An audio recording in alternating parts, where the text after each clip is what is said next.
riding bicycles on it. So that's like when you travel a lot with my work, you're usually depressed when you arrive in lots of cities around the world. And I felt instantly at home. And then I ordered a beer at a restaurant. I said, I'll just have a little beer, please. And the lady brought me like a half liter. And I said, das ist nicht kleine? Das ist normal. Okay, so welcome to Munich, absolutely. But this is who I am, and this is what our company does. We advise cities around the world in all manners of bicycle infrastructure, bicycle planning, policy, and communications. And one thing's for sure, I mean, the reason that we're all here today is the bicycle is back all around the world with a vengeance. And these are really exciting times for livable cities and for transport generally. A lot of people are returning to the bicycle all around the world. A lot of people are trying to sell them things that they think they need, and a lot of things you see even at a bike fair like this, I think, are things that are kind of an overcomplication of something that is very simple, something that has 125 years behind it. But if we want people to ride bicycles in cities, which many of us do, there is one massive hurdle in front of us, and this is creating cities for people in which they can ride their bicycles. First of all, I'm going to plug a European project before I start. This is a project that Copenhagenized Design Company is involved in, and it's cyclogistics.eu. It's kind of appropriate because there's a lot of focus on cargo bikes here at this at the fair. So cyclogistics.eu. It's I'm not selling anything. It's a European project, so you all paid for it, except for Randy, who's from the States, of course. He didn't pay for that. No, but the rest of us did. So have a look at this project and what we're doing in 9 different cities around Europe. But first of all, it's important to establish a baseline for my talk. I'm going to be mentioning the word bicycle quite a few times, probably. And every time I do, I hope that you can get images in your heads of the kind of thing that you see in cities like Copenhagen, Amsterdam, like Munich and Barcelona, of regular people, citizen cyclists, I like to call them, using a bicycle for transport in their cities. So when I say bicycle, you think that. You don't think about the whole going for a 100-kilometer ride out in the countryside in spandex. So it's very important. These are fast-moving pedestrians wearing the same clothes that they do on a bus or on a sidewalk. I don't regard myself as a cyclist at all. I'm just a guy who happens to use a bicycle to get around in my city. Now I have to say that we don't even have bicycle culture in Copenhagen. It's really a non-culture. And I've always called it a vacuum cleaner culture. Because everybody has a vacuum cleaner, everybody's learned how to use it, and they all use it, but that's about it really. We don't wave at other vacuum cleaning enthusiasts on the street. We don't give our vacuum cleaners names or polish them. We don't gear up for vacuuming, and really this is the way to describe the non-bicycle culture in Copenhagen. The vacuum cleaner and the bicycle are merely effective tools for making our daily lives easier. On this little journey into the future of urban mobility, a future where humans rank higher than the machine, we're going to be going back to the future. Not long ago I saw this film with my kids, and I saw it in the cinema back in the day, but it's still a great film. And when it was over, however, my son Felix, he said something quite interesting. He noticed something odd about this film. At the end of it, the professor flies 30 years into the future, and he returns with a modernized DeLorean car, one that could fly and that could run on a banana peel and some coffee grounds, fantastic futuristic vision. And Felix, he said to me, Daddy, when was this film made? And I said, well, it was 1985 actually. And then he laughed. He said, well, so this guy went 30 years into the future. That's 2015. That's like now. There's no flying cars. He was having a laugh about this. There's no goofy clothes like the professor is wearing in this in the show. And he's right. And if you think about it, ever since the car was invented, we've heard fantastic tales about flying cars and motorways in the sky and all of these amazing technological advancements. And here we are at a fair like this, at a conference like this, realizing that a 19th century invention is the key to solving 21st century traffic problems. And I love that irony, and I love that poetry. So the screenwriters were way off, but the makeup department was too, because this is what they thought Michael J. Fox would look like 30 years in the future at the age of 47, but this is what the guy looks like today at the age of 49. So the whole point is let's take predictions of the future, of the amazing technological future, with a grain of salt, because not a lot of it has actually happened. This is the point of departure for my talk, and this highlights the problem. People are still dying all around the world in great numbers. 35,000 people a year die in the European Union, killed by automobiles, either inside or out. You add to these numbers the deaths caused by pollution and by illnesses, caused by lack of physical activity, and it makes you want to throw up a little bit in your mouth. This was like a 9/11 every single month, and every single month for the past 60 years, and it really is quite unacceptable. Very little is being done about things like this. I believe that the main reason is that a century of traffic engineering has failed us. The sum of our knowledge after 100 years, apart from the fact that cars are still killing our citizens, is this: there is no way to ease congestion. If you create more space for cars, more cars will come. Think about the time and the money and the lives that we have invested in a century of traffic engineering to arrive at that just one simple fact. So first, let's look at the streets themselves. Think about it. For 7,000 years, streets were extensions of our homes. The space in which we met each other, where we bought and sold our goods, where we transported ourselves, and where our children played. They were the most democratic spaces in the history of Homo sapiens. That has changed in just a few decades. Now we see, and we all know this, we all know the perception, people have this idea that streets are the sole domain of automobiles. Now two main things happened to cause this massive paradigm shift in our perception of streets. First of all, during the rapid urbanization of the late 1800s and early 1900s, engineers were the urban heroes of the day. They were tackling any and all problems that these newly emerging cities were throwing at them, and they did very well, and engineers continue to do so today. The appearance of the automobile, however, was a game changer. Nobody knew how to tackle the traffic safety problem, and it was a very serious problem.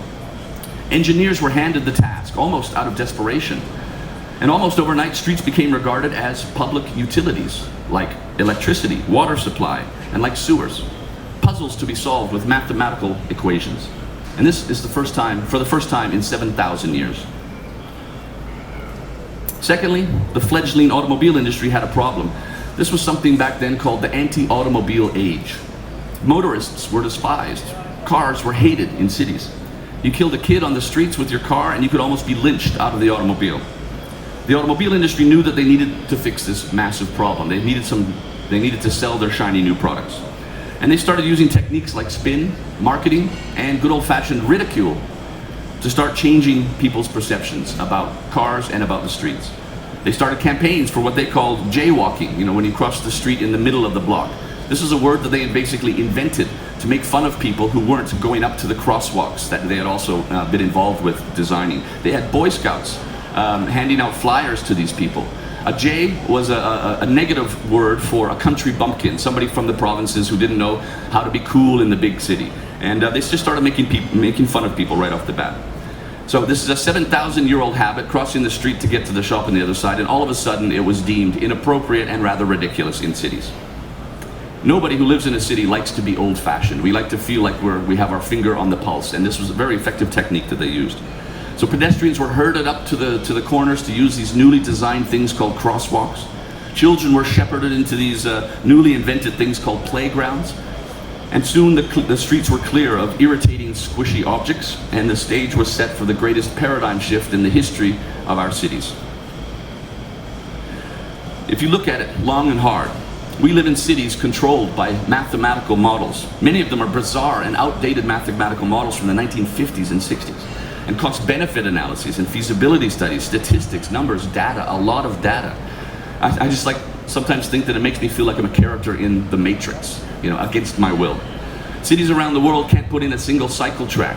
They can't widen a sidewalk, traffic calm a neighborhood, lower the speed limits because it doesn't fit into the computer models down in the engineering department. So many really visionary ideas die on this doorstep. We need a way out of the matrix. Time is short. Urbanization, once again, is on the rise, more than ever before. We need to think differently. And now I screwed up my slides. Okay. Firstly, I have two ways for how we can modernize our cities and think differently about how we can remaster the urban landscape. Firstly, it's something that we all share, basic human observation. You can call it anthropology, sociology, if you like, that's fine, but what it is the simple act of human beings watching what other human beings are doing. Direct human observation. This is an example. This is an intersection in Copenhagen on the busiest bicycle street in the world. The city of Copenhagen noticed that a few hundred cyclists were cutting across a sidewalk to get to a parallel street in the morning rush hour on bicycles. And they had to figure out what to do. Get the police to hand out tickets to them all day long, penalize them for riding on the sidewalk, which is illegal in Copenhagen, No, the city decided instead to observe them, accepting the fact that there must be a perfectly good reason for this human behavior. A temporary bike lane was put in, and the results were gathered, and they watched for about 6 or 7 months. A permanent cycle track on the right was put into place. The desire lines of just a few hundred of our citizens were respected. Now, desire lines has to be the greatest expression in urban planning. It's from a philosopher, Gaston Bachelard, from this book that he wrote in the 1950s. Modern cities watch and act upon the mobility patterns of their citizens. Desire lines are democracy in action and democracy in motion. Another example. This is how I get my kicks. This is a view from my hotel room in Halifax in Canada last year. Fresh snow on the commons, the park in the heart of the city. The green lines are the original pathways, perfect for 19th century promenading or going for a run or walking your dog. But in the morning rush hour, the red lines show you where the people were actually walking, carving desire lines straight as arrows through the snow, from the neighborhoods on the left to the city center. It snowed the next day, and it was exactly the same patterns. A modern city would observe this, and they would redesign accordingly. At our company, we decided to take this concept of desire lines relating to bicycle users to the next level. We filmed an intersection for 12 hours outside of our office in Copenhagen. I hired an anthropologist to study the behavior and mobility patterns of the cyclists, the pedestrians, and the motorists as well. She mapped the desire lines of every single one of the 16,631 cyclists who went through that intersection that day. And that's not even a busy intersection in Copenhagen. But it was an absolutely fascinating experience. We've just published the report on our blog, Copenhagenized.com. And I can tell you that there's no computer model in history that can replace 250 hours of direct human observation. A project on this scale, featuring cyclists, has never been done before. You have to go to the next level when you're battling against the matrix. And when you're trying to find new designs for bicycle and pedestrian-friendly intersections, instead of just accepting the car-centric status quo that we've inherited from the last century. This is one of the far too many examples that I see of bicycles being regarded as an irritation in a city, with no regard for design or for the human experience. We still see crap like this being put into place here in 2013, and it boggles the mind. And this is an example of non-cyclists trying to fit bicycles into the matrix, putting bicycles like they do in many cities, especially in America, but also in Europe, on the left side of parked cars, in between the door zone and moving traffic. I mean, it fascinates me that this is still allowed to happen. And then, in America, they gave us the Shero, this concept of the Shero, and I think this is the bastard child of bicycle infrastructure. There's a lot of best practice out there, and a lot of people aren't using it. But this is even from my own neighborhood in Copenhagen, in the city of Frederiksberg. The matrix there feels threatened. The city, like many other cities, actually advertise their incompetence or their ineptitude, or perhaps their unwillingness to respect the desire lines of the citizens. They put up stickers on the sidewalks all over my neighborhood, and it says cross at the intersection, with really helpful arrows pointing the way. But I've measured a lot of these, where the intersection actually is. It's 100 meters, in some spots it's 300 meters to the next intersection, and people just want to go across the street to the cafe. But the citizens, fortunately, are figuring it out. Somebody put lettering on the top of this sticker, and it says, "Frederiksberg loves cars more than it loves you." I find it very encouraging when the citizens start to realize that the matrix exists. There is hope. But this whole concept of desire lines was hijacked very early on, and it's a great concept. But this is an example of how traffic planners in Glasgow in 1960s interpreted desire lines. The desire lines here are roads and motorways in the city of Glasgow, envisioning what Glasgow would look like in 1990. So this is their vision of the future. And somewhere underneath all those red lines, there's just people, living in Glasgow, buried underneath motorways. Fortunately, they didn't get the money to make this happen. There's a lot of motorways in Glasgow, but not that vision, fortunately. Direct human observation is a way to modernize our cities, but the other way is also quite simple. It's called design. Applying basic design principles to city planning. Now, I speak to a great many people in my work, and a great many different kinds of people. Politicians, planners, engineers, advocates, architects. And I discovered that I was speaking several different languages in saying the same damn thing. And I discovered that if I started using design metaphors when I was speaking to all of these different kinds of people, I was getting my points across much more effectively and efficiently. So how can design help. First of all, how does a designer work and think? A designer puts themselves in the mind of the end user of a product. That human being on the other end of the design process is everything to the designer. It's a human designing for a human. And that's a lot more than you can say for traffic engineering, which is really based on computer models and projections. Designers work with concepts like the 4 types of pleasure. Imagine, wherever you're all from, imagine bicycle infrastructure based on the 4 types of pleasure. I'm sure you can imagine that would be a pretty beautiful thing. Designing for bicycles and pedestrians, or really any aspect of a livable city, should be like designing for any other product. Toothbrushes, toasters, smartphones, or chairs, that most iconic design object. When you all came in here today, you found your seats and you sat down. You didn't have to interpret the chair you're sitting on. You didn't have to figure out how it worked or what the designer was trying to communicate to you when he designed the chair. You didn't have to worry about whether or not it was going to disappear from under you in the middle of my talk. You just sat your asses down on a chair. It was easy and intuitive. And again, imagine if riding a bicycle or walking in a city, any city in the world, was as easy and intuitive as that. I believe it's possible. We've all seen stuff like this. Interpretations of the chair, and we can react to it individually. Oh, it's a shopping trolley, but it's a chair. Oh, it's an octopus, but it's a chair. Okay, you can love it or you can hate it. It doesn't matter. The point is that none of us have 5 of these in our living rooms at home, right?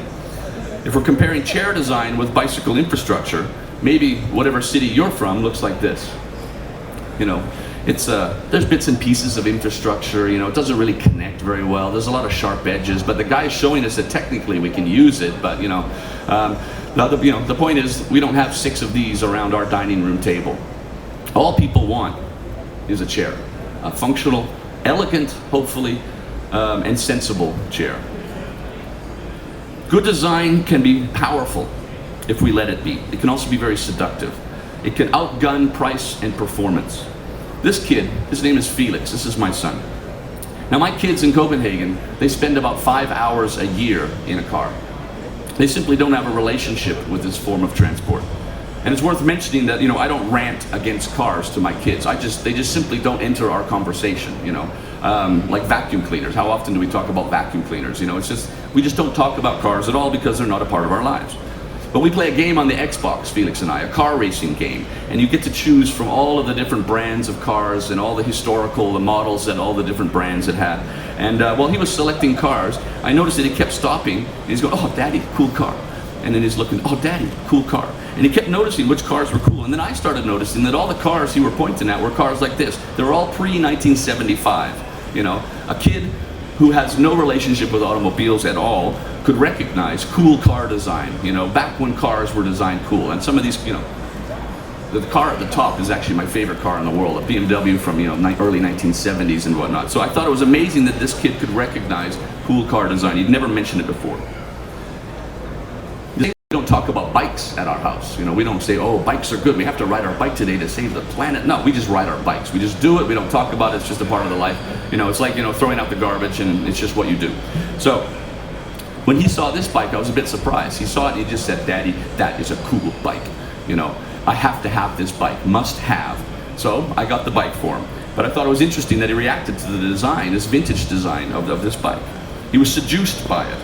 And he has a lot of street cred on this bike, riding around Copenhagen, where we've seen everything in bikes. Young kids, smaller kids, kids his own age, and grown-ups. You can't ride around the city with him on this bike and people are going, cool bike, cool bike. So all day long he's given this status, like I'm on a cool bike, which is not normal in Copenhagen because it's such an ordinary thing. But he's enjoying that bike very much. This also is a symbol, I think, of the emerging market of the bicycle industry. I really think that a lot of the bicycle industry has missed the point completely.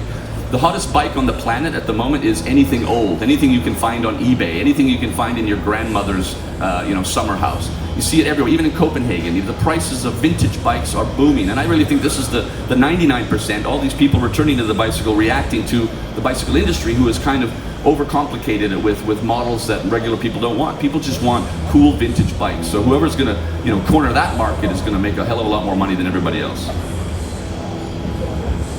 The good design can be seductive as well. This isn't the best moment to be riding on the cycle tracks of Copenhagen. Nevertheless, the citizens are seduced by the design to do so. 80% of Copenhageners cycle all winter. These people know that the infrastructure will still work for them, even though it's not in perfect condition, but they also know that the city will be by within the hour during this snowstorm, and the snow will be cleared from the cycle tracks before it's cleared from the roads. If you design beautiful, functional things, you have to take good care of them.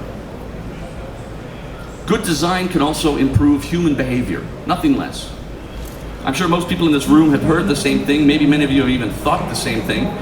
Oh, those damn cyclists, bloody cyclists, breaking the law, running red lights, shaking the very foundations of our society with their horrible behavior. Whenever I hear that, I just say no. Listen, these cyclists have probably not been given adequate bicycle infrastructure. Even worse, none at all. Never mind the fact that cyclists are forced to abide by a traffic culture and traffic laws engineered to serve the automobile 100 years ago, a completely different form of transport. I've cycled in over 50 cities around the world with my work, and I can tell you that in Copenhagen we have the world's best behaved cyclists.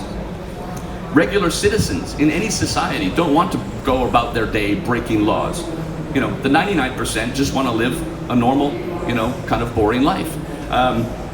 They just want to go from A to B conveniently and safely. And with good designed infrastructure like we have in Copenhagen, they'll do the right thing. You'll see 100, 200, 300 people in the morning rush hour sitting there waiting for the lights to change, because they have a network of well-designed infrastructure. Design is also a multifaceted tool. Just thinking in design terms can help you cut through the bone in understanding many of the issues that we deal with. This is a graphic that we worked up at Copenhagenized. Thinking in design terms makes you produce things like this: a short history of traffic engineering. It's kind of for fun, but it's also incredibly appropriate to our cities now. 7,000 years of rationality, and then you can see where we ended up at the very end of it there. Or how about this one? How do you sum up in one single most effective route to behavior change in cities? That's it right there. It doesn't get much more simple than that. If you make the bicycle the fastest way from A to B, people will ride bicycles. That's why they ride them in Copenhagen and Amsterdam, because it's fast and convenient. If you want motorists to switch their modes of transport, the most difficult job in the world for those of us who are working with this, you simply make it a pain in the ass to drive a car. That's it, and that's that. We also have a strong design tradition, of course, in Denmark. My son had his first design class in the 3rd grade. But it's interesting to consider how this has perhaps influenced the Danish bicycle infrastructure network, the best practice that we have established. Here are the 4 types of bicycle infrastructure in the country, and there are basically only 4. Simple, effective, proven, safe, and easy for wayfinding. Design can help. So basically we have human observation, direct human observation, and using basic design principles. These are a way forward for modernizing and revitalizing our tired, car-centric cities.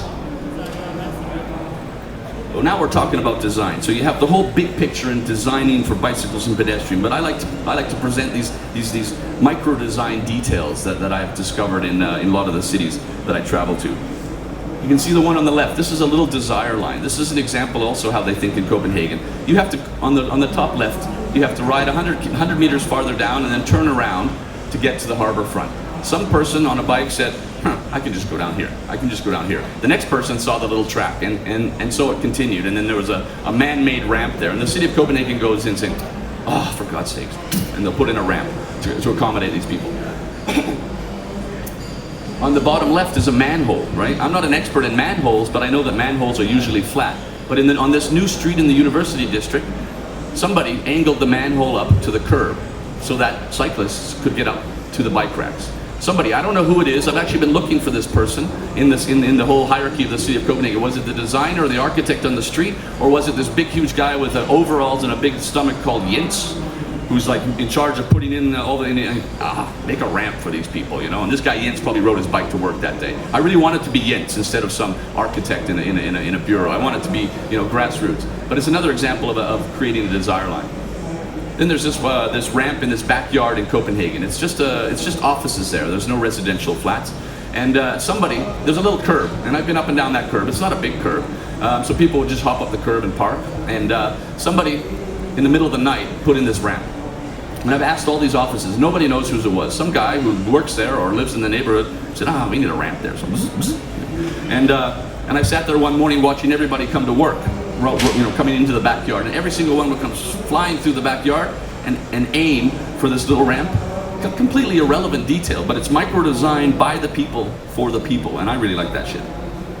In Copenhagen, we have, maybe some of you have seen the footrests and railings on the left that the city of Copenhagen has put in on 18 different locations, so they can make it a little more enjoyable to wait at the red light for all of the citizen cyclists. On the footrest on the left, it says, "Hi cyclists, rest your foot here and thank you for cycling in the city."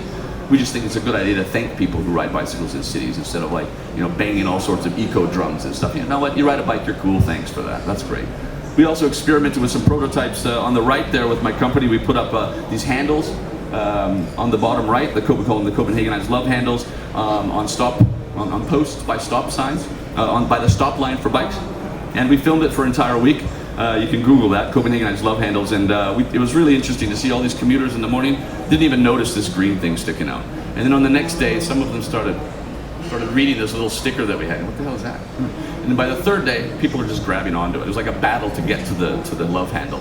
And the greatest thing we didn't even anticipate was that they started to propel themselves into motion by using the handle. So they'd hold it, and then they would get themselves going again. Great little human interaction. We also made garbage cans or rubbish bins for cyclists. And we didn't document this because it's really kind of boring to stand there all day next to a garbage can.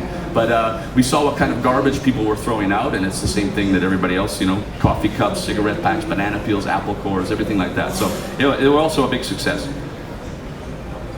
I'd like you to consider this metaphor. Lego is Danish, so I have to say Lego is great, obviously. I think it's in the Constitution that we have to sell Lego at every opportunity, right, Leslie? Yeah. But, you know, I have 16 kilograms of Lego at my house. My childhood Lego and all my kids' Lego. And the thing is, you know, Lego, when you buy a set of Lego, you have to follow these instructions. It's like going to IKEA. It's the same kind of IKEA experience. A little less frustrating maybe than IKEA, but you have to, you know, follow this massive book of instructions to build that Millennium Falcon. And it takes days of construction. You know, your kids are gone after 4 hours and you're left there building it for them. And at the end of it, when you're finally constructed the Millennium Falcon, you're given 2 small minifigures to play with. 2 little human people. Ooh, I'm your father, Luke. No, you know. But you know, you spent your entire week building the model, right? Constructing. Playmobil is different. And I'm in Germany, so I'm selling this German product, of course. But you buy a set of Playmobil, and what do?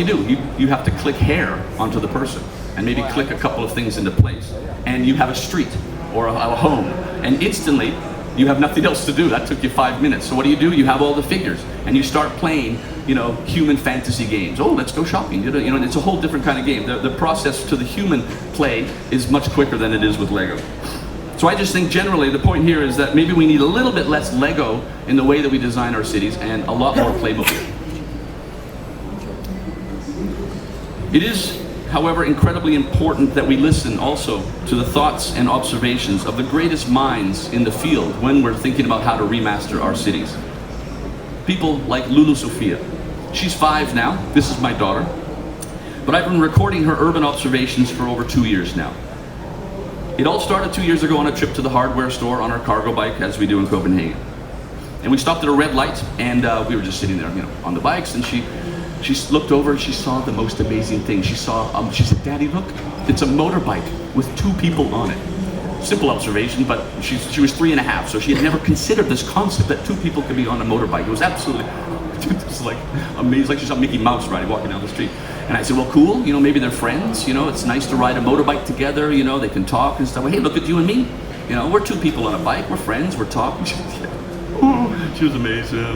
Off we went. We stopped at a red light further along, and I realized in retrospect that she had been intensely observing her urban theater, looking for other examples of 2 people doing this, 2 people doing that. We get to this other red light, and she says, "Daddy," she was disappointed and frustrated. She said, "Daddy, cars are silly." I said, "Okay, why? Why are cars silly?" And she says, "Because you can't see the people in them." You know, she couldn't see if there's 1, 2, 3 people inside these cars. And a 3.5-year-old who has no relationship with cars, coming at it from a pure angle, she nailed it. The social exclusion of car culture, the anonymity of automobiles. It was brilliant, and it was simple, and it was logical. Sophia has a constant repertoire of nuggets of urbanist wisdom, and I write them all down. But a couple of months ago, she took it to the next level. We were just walking through our neighborhood, waiting across the street, and we were a bit quiet at that moment, and she just suddenly, she looks at me and she says, you know, "Daddy, when will my city fit me?" You know, She's like, well, this is like a couple months ago. She's 5 years old and she's standing next to a garbage can that's bigger than her. She spends her whole day walking along, looking at people, grown-ups' asses, buildings are like the Grand Canyon. She was just wondering, is my city ever going to fit me? And I said, well, of course it will. You'll grow and and then you'll be bigger. And she's going, okay. She understood that logic, but it was a brilliant observation, and it really made me think. That's the great thing about all this, is it really made me think. Does my city fit me? There are places in Copenhagen that do. The world's busiest bicycle street, crossing Queen Louise's Bridge in the heart of the city, on cycle tracks 5 meters wide on both sides of the street, a narrow two-way streets for cars and wide sidewalks. I feel like my city fits me at that spot. In the medieval city center, like all medieval city centers, I feel like my city fits me there. Then there's, in Copenhagen and in Munich and everywhere else, there are places that don't. Hans Christian Andersen Boulevard is this vast expanse of political and engineering arrogance with 8 lanes of car traffic slicing through the heart of a Nordic capital. There's even outside my own flat, where my city allows 26,000 cars to pass my windows every day. I don't feel like my city fits me. I don't feel at scale on the urban landscape on these locations. But Lulu has inspired a new way of thinking for me and our company. We talk about it all the time. We're starting to call it the life-size city as a goal in our work when we're working with other cities. How do you make this street life-size? How do you create generally the life-size city? It's a lovely idea and it's a great goal to work towards. Now, you met Felix.